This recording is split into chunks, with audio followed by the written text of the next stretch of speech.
It is sectional finals week. That means trophies are on the line, Kyle. We've already previewed two big games, that being HSE and Fishers, Cathedral versus Lawrence North. Those videos are on our social channels. You'll be able to see those and on IndyStar.com. We'll go a little more in depth on those. These are just going to be some quick-fire picks for the rest of the sectional finals. Kyle, let's go with Westfield at Noblesville. Yeah, Noblesville back in the sectional championship, second year in a row. Definitely a team that is better than its record, I would say, at 4-6. They played the Shamrocks to a 28-21 loss earlier this season.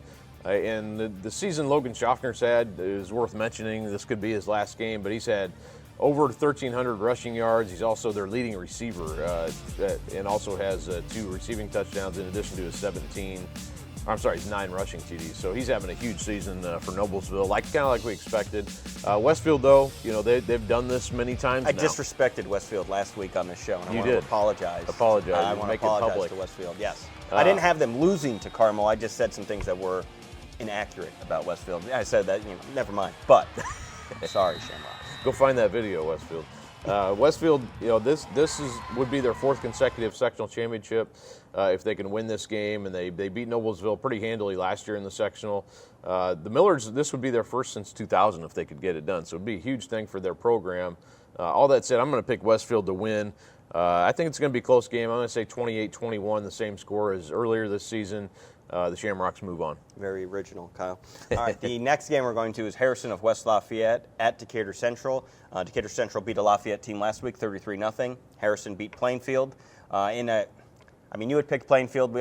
But we had a feeling Plainfield was going in the wrong direction at this time of year. Harrison is on fire. I think they've won 7 or 8 in a row. Who do you got in this one? Yeah, Harrison's a really good team. If people around here don't know, they're definitely a legitimate contender, I think, in 5A. I think the winner of this game really becomes one of the contenders in 5A, which, to me, 5A is one of the most interesting classes because we don't have necessarily a team that's like, they're definitely going to win it. Maybe Bloomington South. We don't know for sure, though. Valparaiso's still alive in the north half of the bracket. So I think the winner of this game's got a real shot. Harrison last week, like you mentioned, 39-13 over Plainfield. Calix Dixon, their quarterback, is having a great season. He's super efficient. He's over 80% passer on the year, and they ran for almost 300 yards in that game. And like you said, Plainfield had kind of hit the wall, it seemed like, at the end of the season. Decatur seems to be going the other direction. Bo Polston's playing some of his best football of the year. And they have a couple, talking to some of their leaders earlier this season, a lot of really good senior leadership on this team. Halbert Aguirre, one of those guys who plays fullback and linebacker for him, coming off last year's injury that took him out of the season. So I'm going to pick Decatur to win. I think, like you said, Harrison, I think, is a team that can, if they can get through this game, they'll be tough too. But I'm going to say Decatur 30-26 in another good game. Okay, and we're going to stay in 5A, and this is Terre Haute South at Whiteland. Whiteland obviously was kind of a surprise. We're talking about who's going to emerge in Class 5A as state finalist. Last year it was Whiteland that kind of surprised. Can they do it again? I think they can. Maybe their record at 6-4 wouldn't indicate that. I think Terre Haute South is also a better team than their 5-5 record shows. They beat a good Franklin team last week. Kind of a Franklin team that's up and down, but has talent, and if they can play their style, they can beat you. Terre Haute South held them to 10 points, beat them 14-10. And the Braves have, they're an offense with Brady Wilson at quarterback, Zaire White at running back, and receiver A.J. Watkins, who they're kind of one of those, kind of like HSE where they got triplet, they've got 3 guys who can hurt you. Whiteland, though, Slate Valentine is having a great season, over 1,500 rushing yards now, and that's what, of course, Whiteland wants to do, run the ball, control the clock. This time of year, they always seem to be better, as the year goes along. They're playing at home, which I think is also an advantage here where you have to, Terre Haute South's got to travel pretty far, unlike most sectional games. So I'm going to pick Whiteland to win 17-16. I think they get it done. Maybe a little bit ugly, but I think the Warriors move on. Next game, we're going to need a generator to help power the scoreboard because it's going to get a workout. This is Brebeuf against Mooresville. Brebeuf has scored 55 and 70 in the 2 games that they've played and given up 50 and 49 in the 2 sectional games they've played. And Mooresville has some firepower with Hogan Denny at quarterback too, so this one should be fun. Yeah, it should be a lot of fun. And I was joking with Ted Hampton, their Brebeuf AD, at cross country Saturday that I'm going to need 3 hours to go through their stat package from Friday, and it's very thorough stat package by Brebuff, by the way, and we thank you for emailing those in every Friday night. And it was very instructive to go through it. But the last 2 weeks they've allowed 600 yards to both and won both those games somehow. I mean, not somehow because they've scored a lot of points, but you do wonder in this game, how are they going to stop Mooresville and Hogan Denny, who just runs over people? He can throw. Levi Dorn is a really good receiver who probably goes under the radar a little bit for Mooresville, who's been around for a long time. So the Pioneers have firepower, and they've played well defensively here in the tournament as well, beating Roncalli, which Roncalli a little bit rebuilding mode a little bit, but held them to 9 points last week. So can that defense hold up against Brebuff? Which they're going to test that secondary, obviously, with the Lewis and Clark combination that we love to mention, navigating through the countryside as they did. You didn't stop. You just kept going. I told you I had something. I know you had. I was waiting for it, so that was good. I've used that a few times this year, though. Yeah, but the navigating part, you just kept with it. Yeah, it's all right. But I would say, can they stop Brebuff's offense? And that's been tough to do for anybody so far.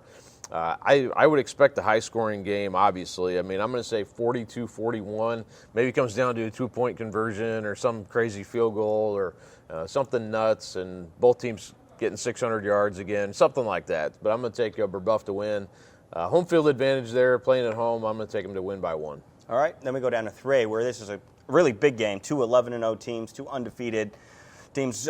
Bishop Chatard at Hamilton Heights. Bishop Chatard doing what they usually do, especially come tournament time. We know what to expect from them. Hamilton Heights, their defense is really what's carried them to this point this year. They have a good running back, Owen Van Haren. They have a quarterback, Bodie Dare, nice receiver, Tyler Champion. So we talk about like a triplets. Not quite as explosive as some of the other ones we've talked about. But does Hamilton Heights have a chance, even though they're undefeated, they're still an underdog in this game, and at home, do they have a chance to upset Chatard?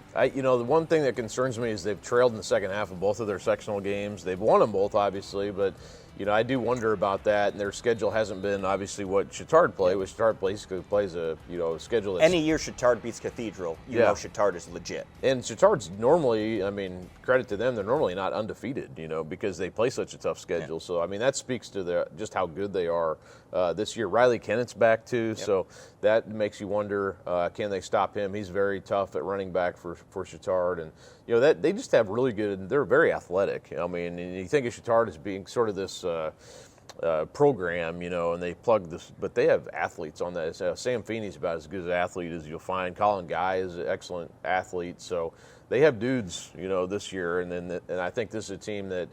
It's going to be tough. They play at Hamilton Heights, though, which should help the Huskies a bit. They'll have a good crowd there. And like I said, Bodie Dare, a guy that seems like we talk about all these quarterbacks, and he's one that probably flies under the radar a little bit. I think they're going to get a couple touchdowns on him, but I think Chatard ends up winning 28-14. Okay. Is he their best quarterback since Dustin Shear? I think so, yeah. He's had a really good career there. Yeah. Look at that pole. Oh, pulled that out of my hat. Played at Wisconsin? Yeah. So they've had a great season. Even it's too bad they have to play Chatard in the sectional because they've had an awesome season, obviously. We got dogs barking in the background. Dogs are barking. Yeah, dogs are barking. All right, so you said Chatard? Yes. Okay. All right, next game, Tri-West at Monrovia. There's going to be a lot of running in this game. Mm-hmm. That's what Monrovia does. They're one of the nation's leaders in rushing yards. Brayton Belcher, another running back. Dominique Kendall. Another senior. But Tri-West, their quarterback, might be the best runner in this game, Malachi Walden. Yeah, it seems like every game he's 100 passing and rushing. So, Tri-West has been a team that it's sort of weird when I was doing this game. You think of Tri-West as always being the sectional champion or in that game, but actually Monrovia is the defending champ. They had a losing record last year. Made a run all the way to semis. Mm-hmm. Yeah, made it to semis. They were one game away with a losing record, but this year obviously 9-2. They built on that. They've had a really good year. Like you said, nobody runs the ball like Monrovia does. They're 371 yards last week against Speedway, and it was only 20-3. They only scored 20 points, but they controlled the game. Yeah, exactly. It's kind of game control with them, and can they do that with Belcher and Kendall, who have combined for almost 3,000 rushing yards between the two of them and 34 touchdowns? So their numbers are very impressive. And that plays in the postseason, especially if it's going to be cold and things like that. Grinding out a game, that's what this time of year is about. Yeah, and they're playing at home. You know, that's always a factor this time of year too. And with that said, Kyle's going with? That said, I'm going with Malachi Walden because I just think, like you said, I mean, he's a difference maker. I think Tri-West just overall, it seems like they're kind of built this year to do this, make this run. I think it's going to be very interesting. This will be one of the games I'll be kind of tracking and wondering what's going on. I'm going to take Tri-West 34-27. But it's going to be, weather could play a factor, in this game like this. Do we know the forecast? Have you looked at it? I think it's supposed to be relatively decent on Friday, but okay. So how is weather going to play a factor? I mean, it could be rain, it could be muddy, okay. It could be, it could snow. I mean, right. who knows? I'm sorry. But I'm going to take Tri-West by a touchdown. Okay. All right. Next game, Winchester at Eastern Hancock. Eastern Hancock put up a big number last week. Elijah Eden. Mm-hmm. Sure. I knew it was double E's. EE had a heck of a game. Winchester knocked off Heritage Christian. Can they beat Eastern Hancock? Can they knock off another Central Indiana team? I'm going to take Eastern Hancock to win. Like you said, Elijah Eden had a big game. He's up for our Player of the Week, which I haven't mentioned that yet. If people want to go vote, plug for that for this week. We had a lot of really good candidates. We had 133,000 votes last week. Wow. 133,000 votes. Yeah, that's crazy. And this week, a lot of good candidates up for that. A lot of different guys at different positions, it seemed like, had good games. But Eastern Hancock, Pat Echeverria is back there now. I think he's comfortable at running this program. And, they haven't won a sectional title since 2014, which is kind of surprising. You would think they've won one since then. He was there when they won their last one, and I think it was the year before that they went to state. So I'm going to take Eastern Hancock to win this game 35-28. The thing to watch about Eastern Hancock is they can build off this with so many of these guys coming back really the next 2 years. So they're kind of building for the long term while winning now. But I think they can go ahead and win the sectional this year. All right, our last game is Class A, number 1 Lutheran against Covenant Christian. I was talking about how no one's going to touch Lutheran last week. They're going to cakewalk all the way to the state title. And darn it, they were in a 7-point ball game last week against South Putnam. Yeah, they kind of controlled the game, from the standpoint of they were ahead. But South Putnam actually had the ball in their territory late in the game and fumbled. And they weren't, I think it was the 30-yard line or so they weren't right on the goal line or anything. But still, they're in territory, chance to potentially tie the game or even go for 2 and win it if they score there. So, yeah, and South Putnam we knew was a good team. They were maybe the toughest matchup for Lutheran. And Lutheran's a little beat up. They got some guys out. So, even maybe that 2-week break was maybe tough to come back. That's a long for a high school team to be off 2 weeks. Covenant Christian is 7-3. They've put up some good numbers this year. Connor Cruz is really putting up some big numbers. Good year at quarterback for him. Young guy again who will be back in the next 2 years. It's hard to pick against Lutheran, but Covenant Christian's one team. The pandemic year, they made it through and actually won the state championship. So it's like if you can win this game, you can. Are there any flats left at Covenant Christian, or are they all graduated? No, they're all graduated. Oh, okay. Scott's still there as a basketball coach. Okay. But that doesn't help them this game. No, not in this game. But I'm going to take Lutheran to win. I said 28-14.